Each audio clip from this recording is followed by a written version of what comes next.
Hello, listeners, and welcome to another episode of Subscription Scaled. I'm your host, Nick Frederick. With me today is Bobby DeMars, who is the CEO of Blind Barrels. Bobby, welcome to the show. Nick, thank you so much for having me on. We're excited to have you on. And I got to say, there's no better topic to talk about on a Friday afternoon than whiskey. So this should be fun. Whiskey is one of those great social lubricants, right?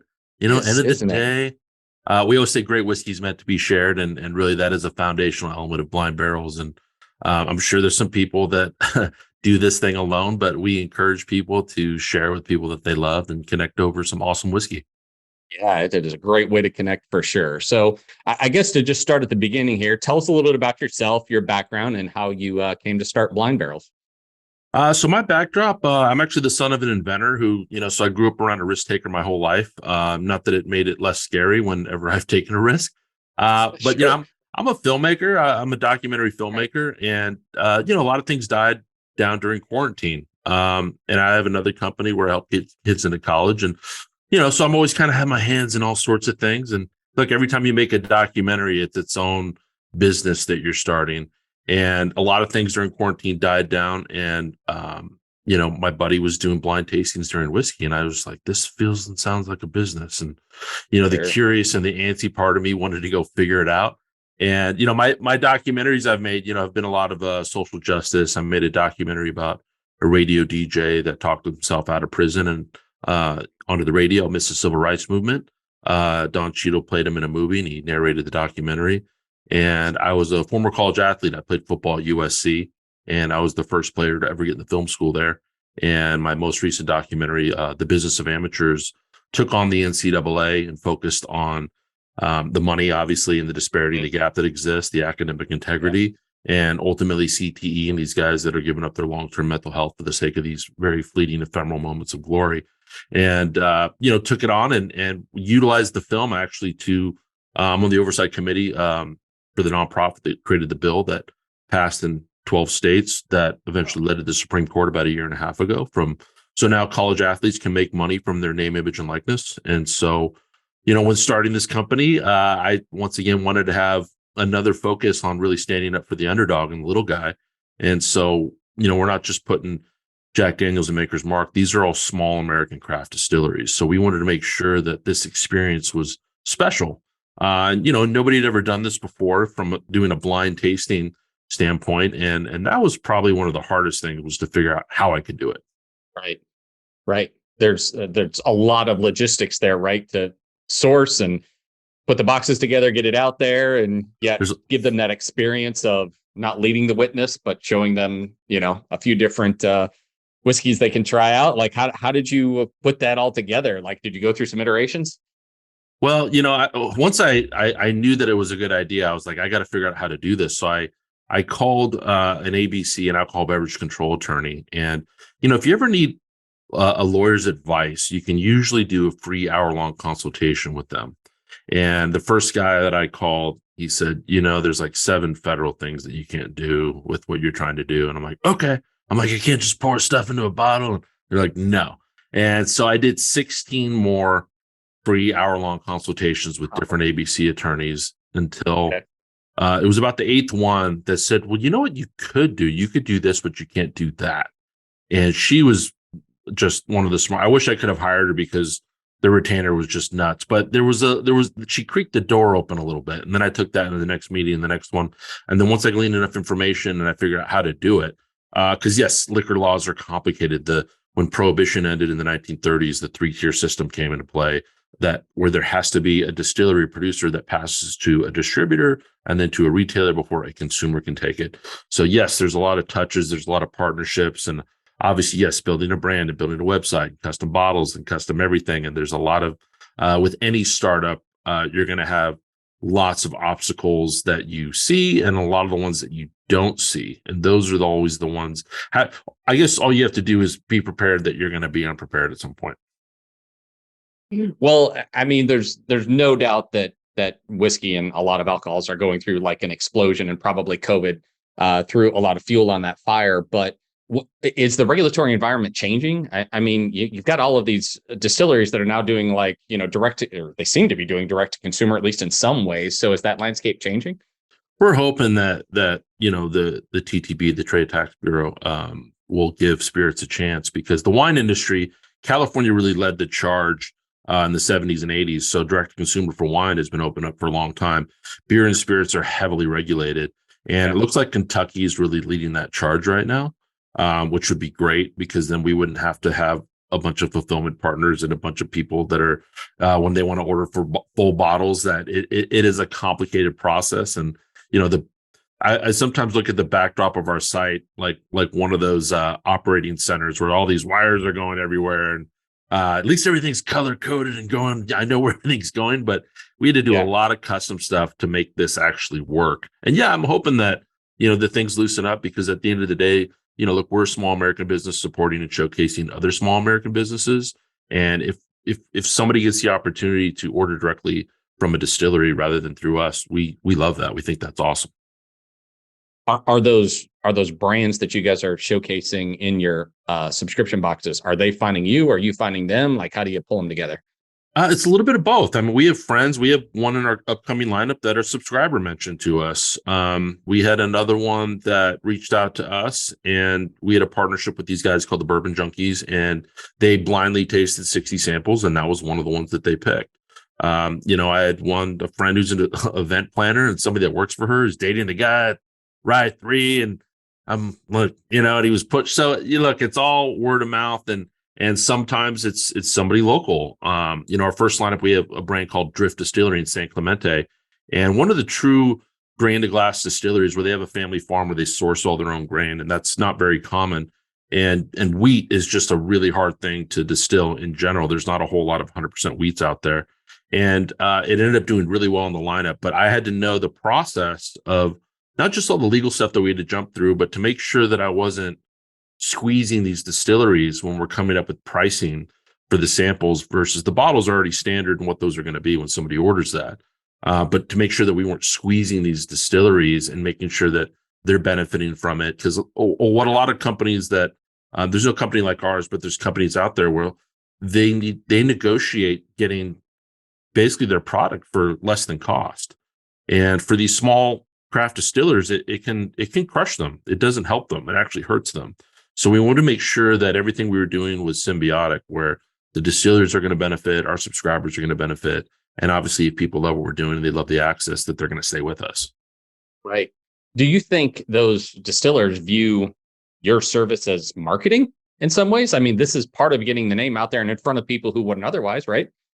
Oh yeah. I mean, we are absolutely marketing their product, and we have podcasts, and we have influencers, and we have partnerships and some of these we pay for. So we are paying to market their product as well. And sometimes you'll get a really cool distillery like Penelope was in our lineup. If you've heard of them, they source MGP. They're just expert blenders. And when we were talking about the price per gallon for the samples, they said, well, can we give it to you at cost? And I'm like, yes, that would be amazing. And we'll tell everybody that you did it, because we love you guys. And we don't require that. I've come up with an algorithm that is reasonable and works with most distilleries. And sometimes they don't understand all the labor and the process and the touches that have to take place to put other people's whiskey into our bottles with our labels. And we can't pay more than retail for it to land. And some of them don't understand. They're just used to normal distribution and the fees for that. And so sometimes we have to explain to them that we literally can't do it at this certain price. And we have to come up with this middle ground. Obviously, we don't want them to give us anything that they don't want to do. But there's been a couple distilleries that didn't understand the math involved and the benefits of what we were doing. Yeah, well, I mean, it's very different than, to your point, what they're used to through distributors. So it probably took some education there. Yes, there's always a little bit of that. And I mean, one of the cool things is when somebody's in our lineup, I mean, we continue to talk. I'm doing it today. There's nothing better than when you find great whiskey and great people, and those things come together. So we might do a post of how to make a great cocktail, and we're going to include that. Or maybe we might use them down the line. I mean, we do it on our blogs. We constantly reinforce these brands, not to really benefit of our own, but because we really do love them. They're kind of like our babies that were in our lineup, and we want to support them. We want to showcase them. Yeah. Well, the one thing from anybody that I've talked to in this industry, like yourself, I've got two buddies who in the past year have each started separate distilleries in Ohio and North Carolina, and the passion for what they're doing is there, right? Nobody seems to get into this just because they think it's just a great business model. Like they're doing it because they have a passion for this. They love it. They love, working with other people who love doing it. And that really seems to come through. So I'm sure you get a lot of that camaraderie when talking to these other distillers, right? Oh, absolutely. And I mean, look, what's the old saying? If you love what you do, you'll never work a day in your life, right? And I think a lot of people think we just sit around and drink whiskey all day. And we do a lot of that. I'm looking at a row of 500 samples on this wall over here, and we get sent a lot of cool stuff. We get sent a lot of bad stuff. But a lot of these are small American businesses that really put a lot on the line. I mean, to be a whiskey distiller, it's not like you can go out and make some moonshine, also called White Dog or White Lightning, where it's unaged, it's unbarreled, it's clear. But generally, whiskey needs time in a barrel. And you got to sit around and burn resources. And that whiskey might not even be as great as you want it to be when it comes out. So most distillers will start off making tequila, making vodka, making neutral grain spirits so that they can kind of survive that ability to where their whiskey is actually aged enough. And sometimes it's just okay. And then they learn from that and they grow. And then 4 years later, they gotten better. And then all of a sudden, 15 years in, they're really doing it. Like we have one in our lineup right now. They were a commercial source. So MGP, I mentioned Midwest Grain Product. They were kind of one of the biggest commercial sources out there. Green River. So people will start a distillery and they will source and blend from these commercial sources. And so then they go try to make their own whiskey and hope that by the time that whiskey's ready, it's as good or better than what they were sourcing from. But this particular brand is the source for 114 brands. And you wouldn't know this because they don't share that publicly. And then they were quietly started making their own brand. And yes, they made some amazing killer whiskey, and they're going to be massive probably in the next 5 years. Right now, they're a newcomer. I wouldn't say they're a diamond in the rough like we have in our every lineup, but yeah, these entrepreneurs have done it in so many different ways, and we love hearing their story because it does add value when you get to share this great whiskey with somebody. You have this bottle that nobody's ever heard of, and you get to not just talk about the aromas and the flavors and the color and the finish and all the components of connecting to the whiskey in the moment, but you get to talk about these distillers and this distillery themselves. And that's pretty cool. Well, that's pretty awesome. Well, tell us a little bit of detail about the product itself. Like walk us through the subscription experience, the enrollment, and then how you fulfill the product.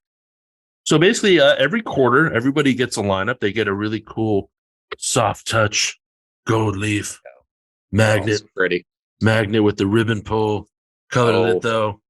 That's nice. And they get, and these are custom bottles, custom glass, custom caps, everything about it's custom. And you're going to get 4 samples, all from small American craft distillers. And it says samples A, B, C, and D on the bottles. And there's then a tasting table on the inside. And next to it is a QR code. And that QR code then takes you to a reveal page that tells you everything about the spirit. The mash bill, is it a bourbon? Is it a rye? Is it an American single malt? Is it a high rye bourbon? Is it a wheated bourbon? The age statement, the tasting notes, the aroma notes, the finish, the backstory, the distillery, everything you want to know about that whiskey is there. And if you want to buy the bottle, you can buy the bottle. And so our samples go out. We are seasonal curation. So, there's like keto clubs out there or something where they just throw a bunch of keto snacks in a box, right? And you get it. Now, it's not really communal. Ours is really meant to be shared. So if you have a friend or a family member or a coworker in another state or another area, everybody gets that same box in that lineup at the exact same time. So our boxes go out mid-March, mid-June, mid-September, mid-December. And then that lineup never happens again. There's 3,000 whiskey brands that aren't on your biggest liquor store shelf in your town. There's maybe 200, 250 brands at Total Wine, Bevmo, at Liquor Barn, whatever it is in your location.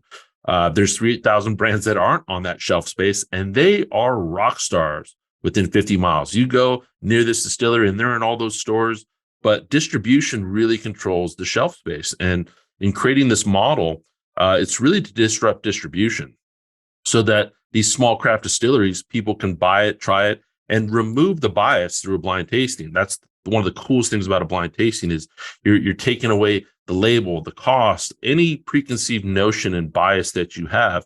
Yes, there's an educational component. Of course, there's a communal part about it. You get to talk about it. There is even a mindful component of just connecting to your senses in the moment and really connecting to the product and learning more about it. So everything within this process is meant to be shared, and it's by design.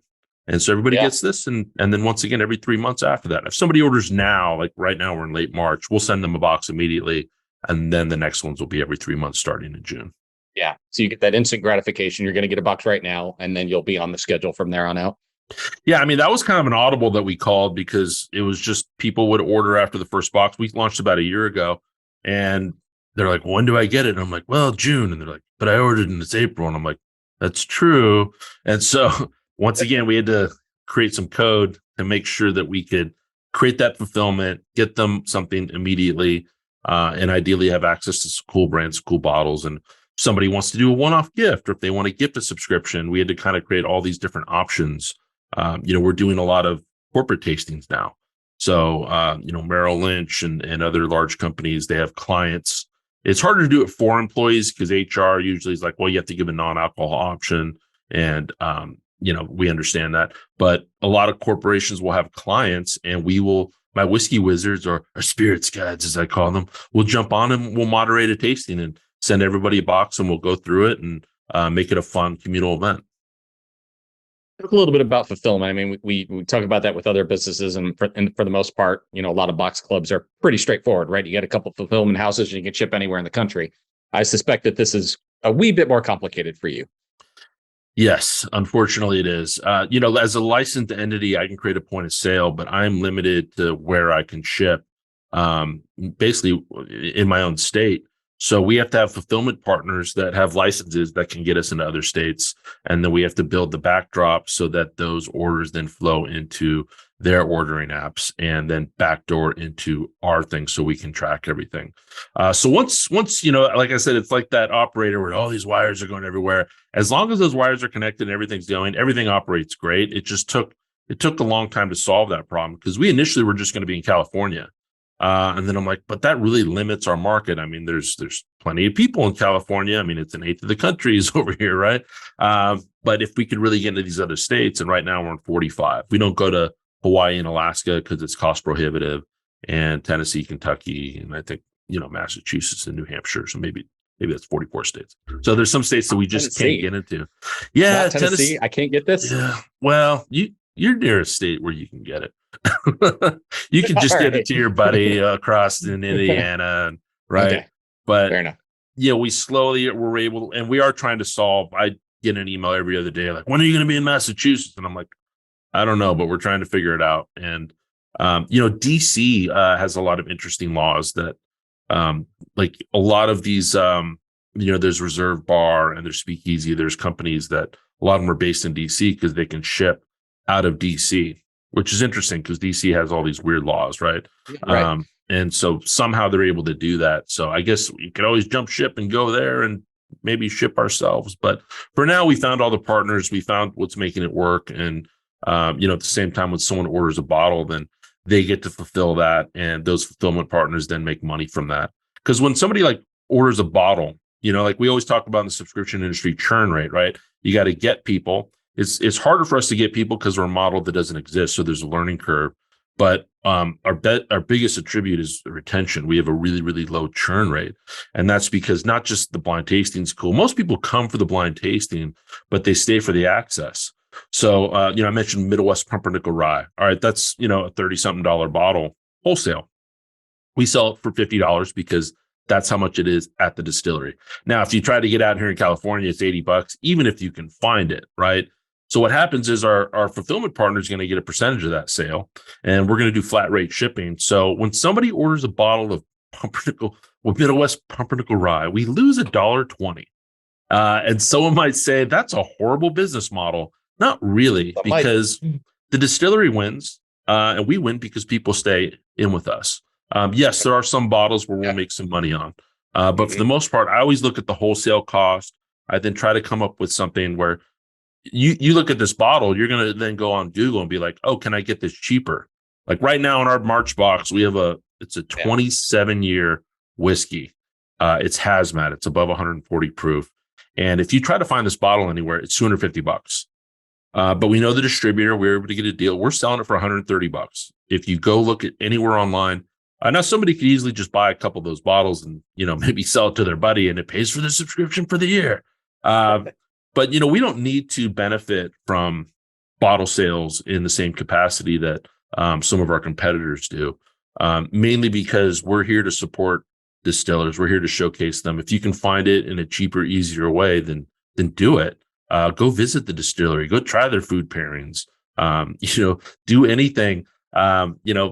Once again, it's really about the best value. We had a barrel pick that was a 15-year rye matured in a Weller barrel, and it was unbelievable from Mammoth Distilling in Traverse City.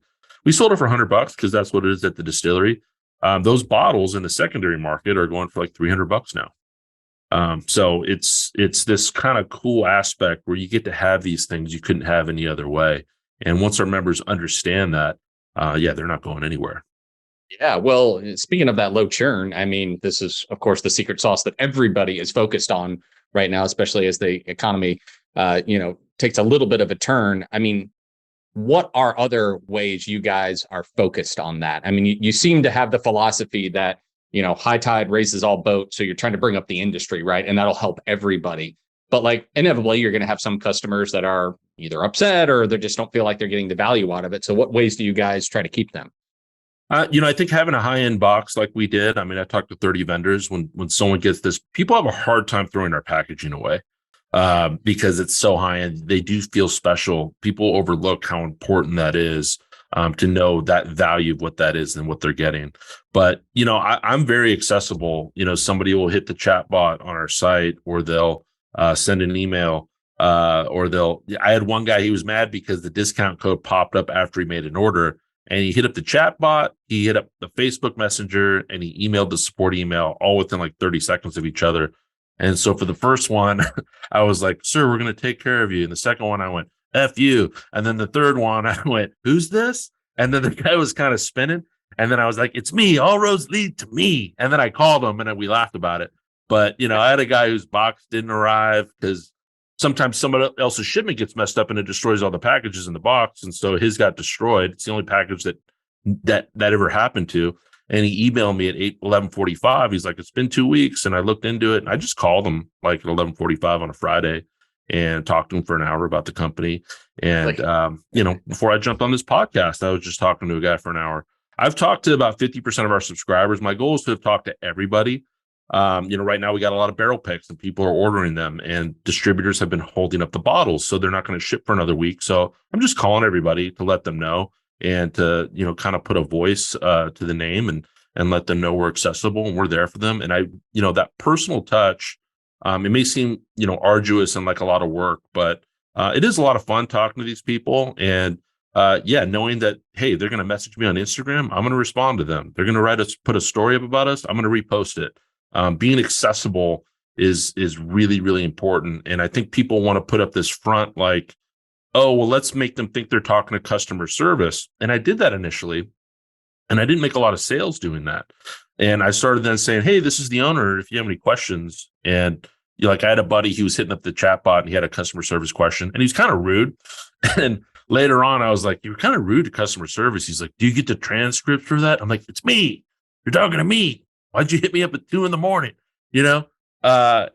We might outsource at some point. We get massive, but at some point we will cap our subscription because there is only so much craft to go around. And then we will get into tequila. We will probably get into rum, beer, wine. We have other avenues we're going to get into, but I take kind of a note from, I don't know if you've heard of Pravada Cigars. Brian DeSign, I was in his club and I went to leave and I got an email that said, well, just, there's a wait list. And I'm like, yeah, okay, whatever. I'll come back whenever I want. Well, I tried to come back and no, there's a wait list. And I've been on it for 2.5 years now. And so our organic growth, our word of mouth growth is more than double our churn rate. That's without marketing spend. That's without PR. That's without SEO. So at some point when we do cap our subscriber base, technically we will do some marketing and reinforcement and things like that, but we won't have to do really that cold calling that social media marketing really feels like it is versus the warm marketing that you get from doing pay-per-click ads and things like that. So our goal is to get to that point where we can just kind of turn that. All right, 50 people left last month and we've got 200 people waiting to get in, or more.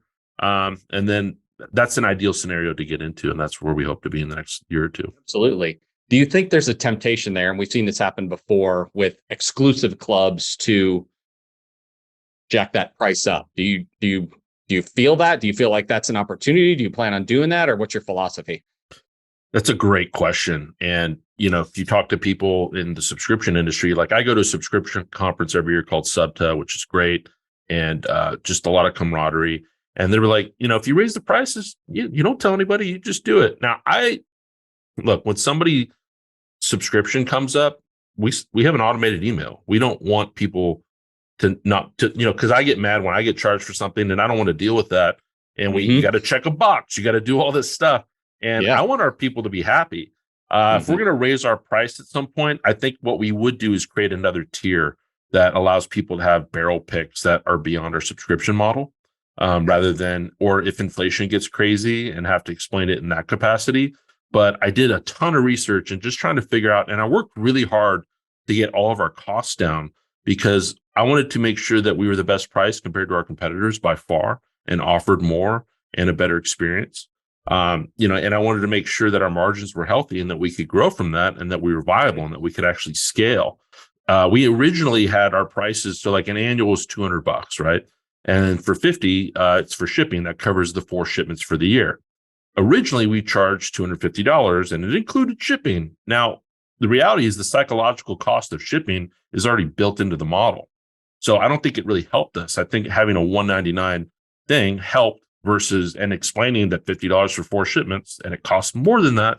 And the reality is I've only had 2 people complain like this should have free shipping. And I'm like, okay, so then I have to charge you tax on your shipping now, which is actually that person is going to pay more by working the price into that if they're in a state that charges tax for an online purchase. And I explained that to that person and they were just an unhappy person in general. So what are you going to do? So you can't make everybody happy. But yeah, we don't right now feel the need to put our prices up. And I don't see that happening for the foreseeable future. Tequila, we might have to be more expensive because importing costs are there. And it depends, if we get into mezcals and we start getting into like ceremonial mezcals that you can only find in this one region and it's made by, there's only 50 bottles of this, we'll have to do a little bit more research before we jump into that. But yeah. So your future isn't necessarily like just continue to raise the price on a given product. You might create tiers, might start segmenting that way. And of course, as you get into different types of products, then you might, at that point, adjust the price. So you'll do it based upon where the product's headed. I mean, I'm sure at some point when we have that wait list, and I'm sure we could do something like that in terms of whether we would do that ethically. We do like to think that we are an above the board corporation in the way that we work with everybody. And so our bottom line is our ethics rather than, could we increase this by 20%, or this or that. I mean, I know what our cap is going to be for whiskey and that's going to be fine. We have all sorts of other revenue streams that we've come up with where we can put this in hotels and we can reskin the reveal page. We have all sorts of other avenues to go down. And I only see raising prices as an avenue related to the economy and where things actually cost more. And until we reach that point, and I've already built that into our model to be prepared for that for the next 5 years. So if we have to raise prices, it'll be for that reason and not just because we can. Okay. Well, I want to go back and talk about technology for a little bit because you were talking about kind of the switchboard in the background where all of the different wires are plugged together. So you started your company fairly recently, and there's more tools, platforms, systems available now to start a subscription company than there have ever been, right? But you have some pretty unique needs. So how did you weigh the balance of this is something that we're either going to go build or we're going to customize or we're going to buy that off the shelf? Like, how did you view that? I mean, if I could go back in time, I probably would have done it differently because Shopify changed their whole system when we were in the middle of building their site. And when they changed their system, their new iOS created limitations for all of the subscription apps. So like we use Bold, and Bold used to have all these customizational elements that would have fit exactly what we needed. And it's not that Bold has limitations. It's that the platform that they're associated with had limitations, and every subscription app had limitations for it. But for now, we found solutions for all of them. I think, anytime you hit kind of a wall and an obstacle, the initial impulse is to freak out, and that's normal. And then you regroup and you reassess, and you then try to objectively look at how do we solve this problem. And it was creating, Shopify does have avenues to build code. In fact, the way that we created the code that operates with Shopify now actually works better than it probably would have worked if we had done it the other way, or if we had those options initially. So there's all these happy accidents that happen. And kind of as a side, I'll tell you an amazing happy accident that happened was, when you create custom bottles, if you ever create custom glass, I got to tell you, it took a year for us to create custom glass. I should have just done it this way. But you know what? Our prices for our glass is really low because we went this way. But it took a whole year and all these molds, and our glass was meant to fit these certain caps, these tamper evident caps. Most 50 milliliter bottles are aluminum or machine caps. And the way we were originally going to do our model, it wouldn't have worked that way. So we had to fit this particular cap. Now, this cap was plastic, and what would happen is you would put the bottle cap on and you twist it on, but plastic is malleable and glass isn't. And what would happen is that tension would loosen up a little bit over time. And after about 2 months, a little bit of whiskey would leak out. And I didn't sleep for a couple of weeks because I was just like, I don't know how to solve that problem. We already have this glass. Like, these caps aren't changing. And I actually put in on our insert, it's still on some of our inserts that go out for our one-off purchases. The opening line of the insert says, "You smell that? That's the smell of American craft whiskey. We sprinkled a little on the box for you." And I didn't, because I'm like, well, what happened is a little would leak out, and then the whiskey would become sticky, and it would then form a seal. But it's still unacceptable that this would happen in like 1 in 100 bottles or something. And I was like going, because there's so many ways your business can fail. It can be a competitor, be something completely out of your control. It could be a physical mishap like this. I actually saw a pie chart of all these things. I'm like, ooh, that almost happened. That almost happened. But a buddy of mine made a brand called Coffee Love. And he used a company that did a metal finish called Cameo Metal. And he's like, everything about your box is awesome, but the plastic top looks stupid. You should have these guys in New York do a metal finish on your cap. But it was going to be like whatever cents a cap. And I'm like, I don't know. But from an aesthetic standpoint, whatever, I pulled the trigger. That metal finish kept the plastic from moving and kept the tension in place. So it solved the problem. It was one of these things that, I mean, come on, I've never manufactured bottles before or packaging, or there's all sorts of things that I'm doing that are uncomfortable. But yeah, that was a scary time. And it was this happy accident that happened along the way. And I look at the Shopify thing and the limitations we had with that happened all in the 8 months of when we were building the site that actually created an opportunity for us to customize it and make sure you vet your dev programmers, the people. Like, yeah, I had to go through 30 people to figure out somebody that could do that really knew what they were doing, and made sure my team over there knew how to react to that in case that person goes away. Because there was a couple times I'd wake up in the middle of the night and be like, what if Ashvin dies? That's my guy in India. And I was like, what if Ashvin dies? What do we do? So there's these little scary moments that pop in. Notice how there's a lot of 6 a.m. moments. I mean, for all my startup people out there, the midnight brain kicks in. There is a phenomenon called the midnight brain, where when you wake up at 5 a.m. or 4 or 3, whatever time that your worries wake you up, and you try to solve all your problems and you don't, you just kind of reel. And then later on in the day, you can contemplate and everything's fine. But the midnight brain, you wake up, you actually are programmed to think negatively about whatever it is. And so I've kind of, I do a certain amount of meditation. I do different things so I can reflect in those moments of panic, and understand the normalcy of the panic when it's happening and observe the panic rather than embody it. But everyone thinks I'm just panicking all the time. No, you're going to have some bad mornings in any startup. And that's what you signed up for.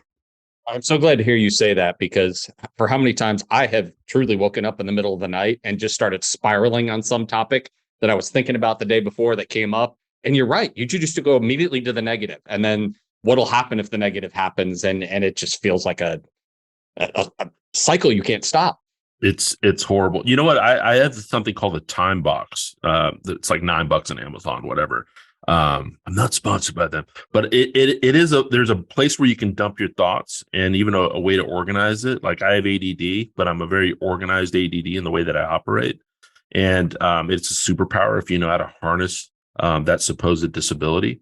And it's just a way for me to park my problems and to hang my coat on the rack, and I know where they'll be, and I don't have to solve anything in that moment, and becoming okay with that. Let's turn all the way to the other end of the stream just for a couple minutes here and talk about acquisition. Obviously, I believe word of mouth is very strong and very important to you guys, but I'm sure you're still trying to, bring in brand new customers through any channels that you can. So talk a little bit about those channels, what they are, and what you find is working, and maybe some things that haven't worked.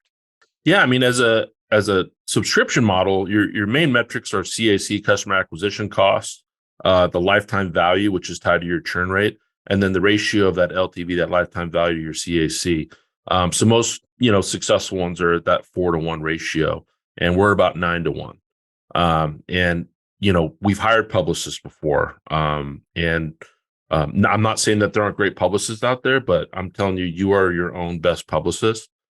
There's more credibility when you reach out to publications, influencers, anybody that is. Don't just send product to people randomly. Don't cold do that. But PR is really, really important. And yes, I'm telling you, you are your own best publicist. All of our biggest articles have been reach outs by me or my marketing coordinator. He's actually, I was an intern from UCLA, and I'm like, you're now marketing coordinator. Look at you. You're padding your resume. And he does a great job. He crushes compared to publicists, like the way that he reaches out, finding somebody that's really smart at getting in somebody's inbox and being interesting with it. If I could go back in time, SEO is king, okay? Because people that search for your product, that find it to get on the front page, especially if you have an innovative product like what we're doing, to make sure that you're on key searches, those are people that are actively looking to buy. Your conversion rate is going to be much, much higher. And yes, I've been actively doing SEO and not realizing it through our PR by having all these backlinks, these do follows that essentially build up your credibility in the algorithm for both Bing and Google. You don't have to be an expert at it, but yes, you want to constantly create new content. Google keeps moving the goalposts in terms of how long your blog posts are. Social media is really important. Our engagement, most businesses have a 0.56% engagement factor, and we're close to like 4 to 5%. We don't have hundreds of thousands of followers, but yeah, we grow at a pretty good clip, and we have high engagement because we're not always selling something. We're trying to create a brand that's really cool. Yeah, we might be just showing you a cocktail. We might just do a really funny video. I'm not constantly like, look at the merch box. You got to get it. We'll do some of that, right?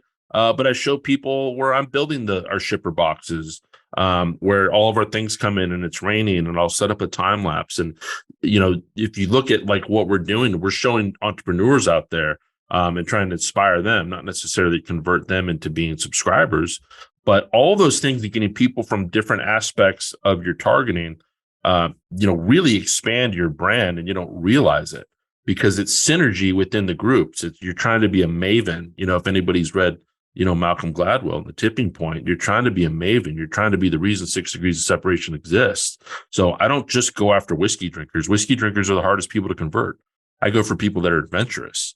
People think, oh, it's middle-aged men. Women love bourbon. Are you kidding me? One of the coolest things about being a filmmaker is I can create content. So when I'm putting an ad together and I get to think, and I honestly always wanted to work in an advertising agency back in the day, and I get to do all those things now. I get to make really cool ads, and I get to edit, and I get to do all the filmmaking stuff I love. I'm making content I'm making mini documentaries for each of these distilleries when we're able to. We're trying to grow enough to where I can do it for everybody in the lineup. And that benefits the distillery, but it really does benefit our brand by creating quality content. So it's not just creating social media ads. Yes, that's a part of our mix, and Google and YouTube or whatever it is in your marketing mix. But be your own publicist. Really think about building your SEO and make sure that your social engagement is genuine and authentic. I mean, I got to believe as people are finding you, one of the most important things is going to be the quality of the samples that you guys are putting out there, right? Because everybody loves, and word of mouth spreads like wildfire when somebody has a bottle of whiskey or whatever that they really love, right? They're just dying to share it with their friends, right? So if they found something through you and it was like, I never would have known about this had I not gotten it through there, right? You can't buy that publicity, right? When our boxes go out every quarter, and absolutely, like, we see a big tick in the next 2 weeks because people are sharing their boxes. And yes, we push that. Go share this with somebody. You don't have to convert them, but share that great whiskey with them. We have a bottle in our current lineup. It's this distillery. They won the New York Spirits competition, which is maybe the hardest thing. They won it, and the barrel that won the New York Spirits competition is the sister barrel to our barrel pick, and it's the darkest whiskey you've ever seen. It beat Pappy Van Winkle 15-year in a blind tasting in our group. Okay. It is phenomenal. And at the distillery, it's $70, so that's what we sell it for. Now, I do think this is a bottle that's going to be worth 3 or 4 times its value probably in the next couple of years. And if you want to create a museum of bottles in your house, you're welcome to do that. But we do think great whiskey is meant to be shared, and that is, once again, the whiskey community, even the history of whiskey. When distilleries run out of whiskey, other distilleries step up and help them out. That's been the history of whiskey since the massive boom in the late 1800s. And it's been the same thing in the resurgence we've seen in the last 20, 25 years. And we do really believe in the whiskey community. Yes, we have competitors out there, and these distilleries do as well. But there is some strong camaraderie within that. But yes, our whiskey, look, we always say you're going to like most of them and you're going to fall in love with one or two, right? Like, you might not be an American single malt. Like, everything in our lineup has to be American, has to be craft. The retail of the bottle has to be at least $50 at the distillery. Not that there aren't great $30-something bottles out there, but and it can't have any chemicals or flavoring. It doesn't have to be 18. Yes, like I just said, we had a 27-year and we've had 15 years, and we have some 3 or 4 years that crush. So there's not any rule for the age statement. But yes, we do a blind tasting. When we select whiskeys, we test blind in-house as well. We don't choose brands. So when somebody sends us, in fact, I have my whiskey wizards. I knew that they loved a particular brand, and I put it in the lineup just to see. And they didn't like it as much as they said they did. It turned out, through a blind tasting, it got beat. Yeah. And some craft stuff's too weird. Sometimes it's like, oh, they threw hops in at the end, and it doesn't say whiskey anywhere on the bottle. I don't think we could put this. So, and sometimes it's not that it's too young or grain forward. Sometimes it's not great. Sometimes it's a younger distillery that's still, they're finding their legs, they're finding out how to do that. And maybe down the road, they'll figure it out. But we blind taste everything before they come in the lineup. Well, for the last topic, and you've already touched on this a little bit, like what's next for you guys? You talk about maybe getting into some other spirits. What are some things that you guys are looking at for the next couple of years? So something I've been working really hard at is creating a cigar partnership. And so I can't fully announce it yet because the ink isn't dry yet, but it took a long time to figure out. Nobody's ever done this, the combination of a cigar whiskey lineup.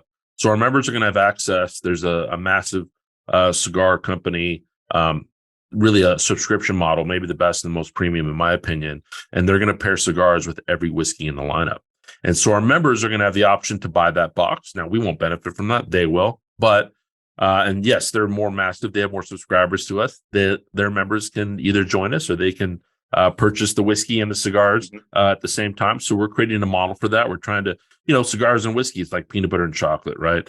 And, you can't find anywhere online that's doing that. So that's going to be probably our next PR push. And we're hoping to have that ready for June in time for Father's Day.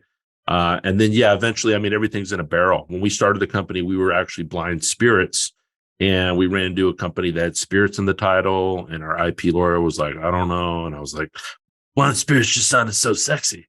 And you commit to something, you commit to whatever that was. And one day I was like, you know what? I like the alliteration, blind barrels, right? And BS, the monogram of it isn't good anyways.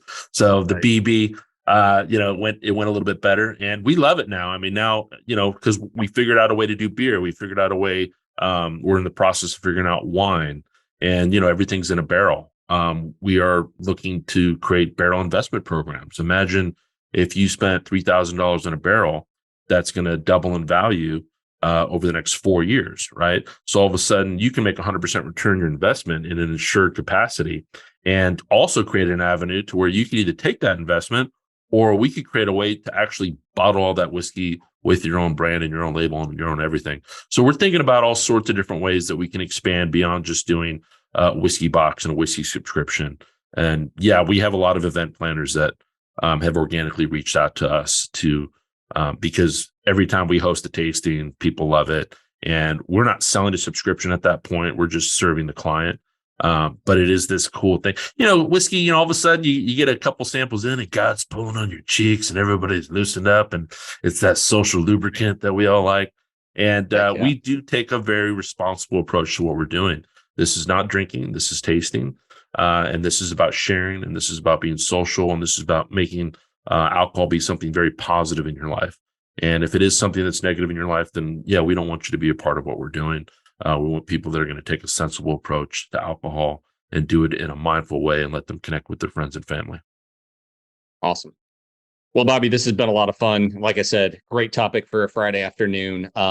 If any of our listeners want to learn more about Blind Barrels or maybe have a question about something we talked about today, where can they go? Go to blindbarrels.com, and look, if you use Whiskey 10, you can get 10% off anything in our stores. So whether it's a one-off box, a subscription, a t-shirt, a hat, a tasting glass, if you hit up the chat bot on the site, it's me. So you'll see if you reach out, you and the live chat with you. Me. Yeah, I mean, if it's 4 a.m, it may not wake me up. Although somebody at 4 a.m. was like, I saw on the tasting table that it says pine nuts, and my husband has a nut allergy, and I was like, well, if there's nuts in it, it's not whiskey. But there's also not rubber in it. That's just the tasting table that's meant to open up what that is. But I was freaking out. I was like, oh, wait, could there be nuts in whiskey? Could we kill somebody? What's happening? And I'm like, there's no nuts in whiskey. That's crazy. It's also gluten free. That really is the middle of the nightmare for sure. I'm just sitting like, why at 4 a.m? Like, they're in Boston or they're in some other city, and they're messaging me. But yes, go to Blind Barrels, and we'd love to have you join us and join our whiskey community. Awesome. Well, thanks again, Bobby. Really appreciate you coming on the show, and best of luck to you guys.